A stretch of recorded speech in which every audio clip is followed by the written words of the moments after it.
教授嚟到最後呢一輯啦，咁我哋都想了解下呢班青年人咧，佢哋一啲即係自傷行為戒手嘅情況之下，佢哋會唔會有一種即係網絡嘅群組裏邊可以互相去傾訴啊，或者表達一啲自己嘅情感嘅咧？呢個問題好好，但係其實幾難答嘅，因為咧喺網上係參與呢啲群組嘅討論咧，我都睇過下呢啲群組，其實好複雜嘅。我諗要將呢啲群組係分成幾類啦。第一類咧係只係一個 platform，俾人知我戒緊手。咁於是就好似樹窿，即係以前社會事件樹窿。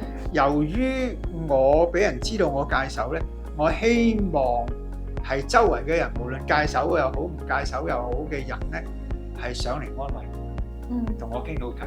咁呢個係第一類啦。咁第二類咧就好唔同啦。就記唔記得藍鯨嗰個案咧？就其實喺外國，即係成個藍鯨係外國 induce 噶嘛，直情有一組核心嘅分子咧，係相約一齊喺某一笪地方或者某個時間做同樣嘅嘢，或者瞓鐵路啊、戒手啊，咁甚至自殺啊。咁呢啲群組咧就 spread 緊個 message 咧，就話你做完呢扎嘢之後，就算你上咗天國，死咗都好多人陪你咯。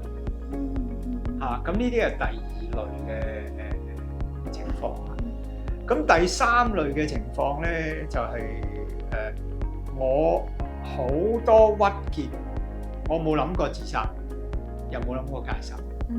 咁突然之間咧，有朋友介紹我有呢啲組別，我想去睇呢啲組別嘅時候咧，好 interesting。同埋咧，佢哋真係可以分享得咁深入、咁 negative。因為咧，而家有個問題咧，喺無論做青少年自傷或者青少年自殺裏邊咧，我諗社工同埋老師，尤其是社工同老師或者家長都有個謬誤咧。佢已經係傷害緊自己啦，佢嘅情緒好負面啦，你再幫佢講負面，咪更加負面咯。咁所以連聽佢負面嘅感受，或者連聽佢想死背後嗰啲嘢咧，父母老師都突然間變咗正向嘅，咪傾唔到咯。咁如果你有機會上啲自殺群組啊、自我傷害群組咧，佢哋傾嘅嘢係好哲學嘅，好深入嘅，就你唔感覺似一個10幾歲嘅小朋友傾緊偈，你覺得好似一個飽歷滄桑嘅人傾緊偈，生命有咩意義啊？到後嚟都係吃喝玩樂或者咁。咁呢班人就覺得，咦？呢班人真係傾到好深入喎，又唔怕講 negative 嘅嘢喎。咁於是就慢慢同佢傾呢啲嘢。咁啊傾下發覺咧，原嚟咧面對呢啲內在世界唔開心嘅嘢咧，可以係用自殺或者戒手表達嘅。咁所以如果你要去睇群組影響咧，其實呢3類我估係好唔同。咁而大部分父母或者家長就以為我仔女係第3類。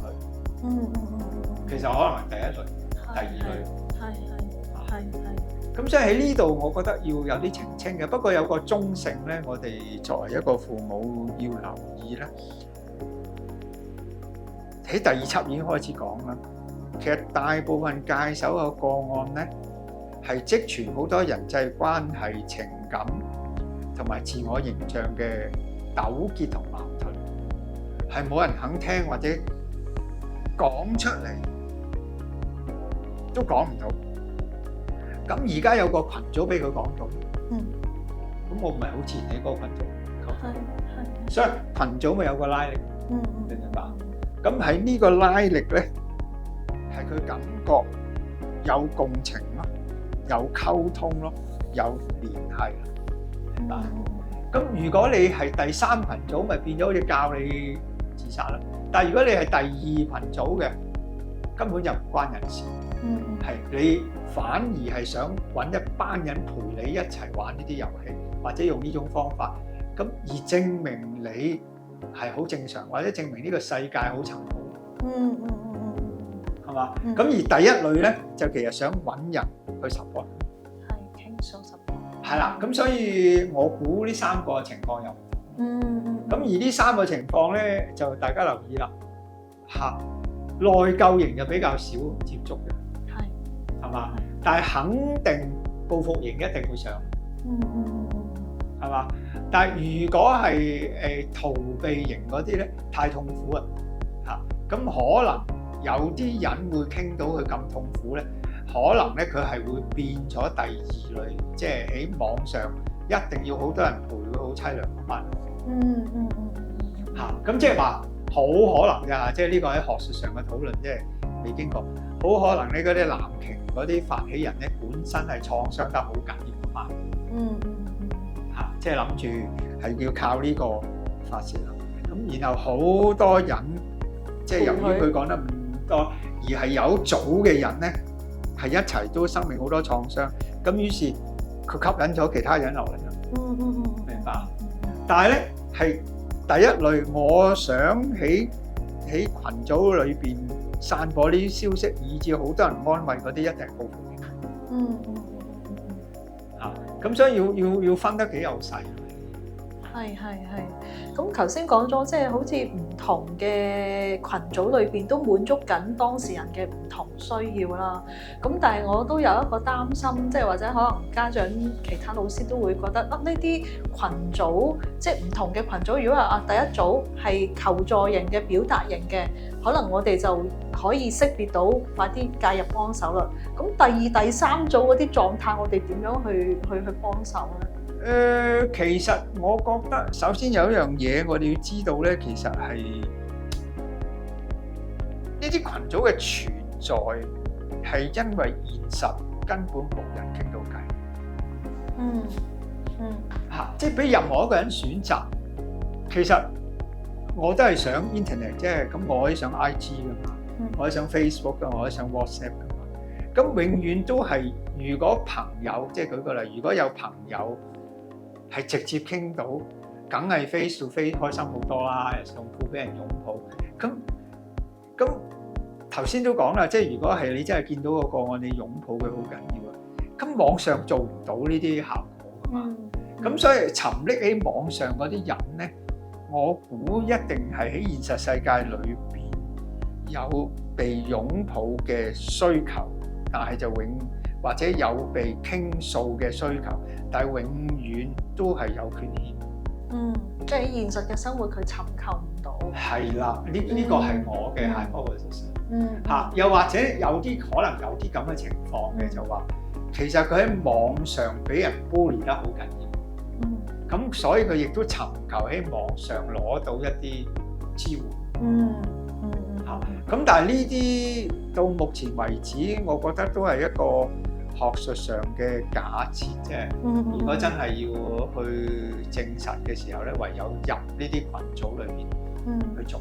但係我好建議相關嘅機構啦，係或者相關嘅服務啦。其實而家有啲機構已經做緊 web-based counselling。咁但係呢啲 web-based counselling咧，會唔會主動走入呢啲群組咧？嚇，咁曾經有啲 outreaching team 咧係攬到呢啲群組，咁嚟問我，亦都要幫佢做過一紮個案。但係當我真係去叫佢，你有冇興趣揾馬會嘅錢專做呢啲群組嘅時候咧，佢哋驚啦，因為咧唔係一隻個案，一抽就十幾廿隻，咁啲同工頂唔頂得順咧？咁又訓練又唔夠嚇，擁抱又或者可能有啲同工自己私底下都戒緊手嘅。咁但係我覺得我哋而家個服務或者喺網上對呢啲自殺群組啊或者自傷群組嘅認識係太膚淺。咁所以上述嗰啲我覺得係個假設性嘅嘢，但係你睇到相關嗰啲 dialogue咧，你睇到好明顯有呢三類，一類係邊緣自殺嘅報復型嘅，想人人都知人都安慰佢；一類咧係其實死而已決，不過想多啲人嚇；一類咧係上去嘅時候咧，其實乜都唔識嘅嚇，不過見啲人講得咁深入咁過癮咧，就慢慢好似 COVID 咧就黐住啲群組嚟到訴苦啦。跟住模仿呢啲群組裏邊做嘅嘢啦，跟住咧覺得自己將嚟都好似佢咁樣樣啦，嚇。咁所以我覺得而家嘅對群組嘅認識咧，大部分係逗留咗喺第三種嘅認識，嚇，以為呢啲群組教壞人，咁甚至有啲同啲比較年長嘅，又或者有某一種權威或者分大嘅人，又做過好多呢啲研究，但係又冇呢啲 clinical 嘅經驗，佢覺得呢啲群組裏邊咧係有班成年人刻意咁教壞個細路。咁我又覺得 too much 呢啲啊。其實我覺得係應該對呢啲群組進行一啲研究，或者係有老師有社工肯入到呢啲群組同我哋交流。好有趣㗎！你試過我哋同一啲同工一齊落呢啲群組交流嘅，你唔正向，你去扮演一個理解嘅角色，你明白佢哋對生死嗰個哲學嘅思維咧，你同佢哋傾到偈。佢唔係一個15、16歲嘅人，係一個飽歷滄桑嘅人。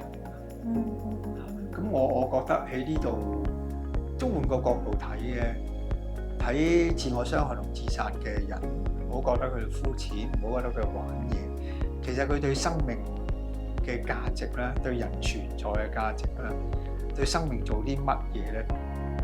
或者唔應該做啲乜嘢，或者呢個社會嘅陰暗面咧，佢好多時睇嘅嘢係比成年人仲透徹嘅。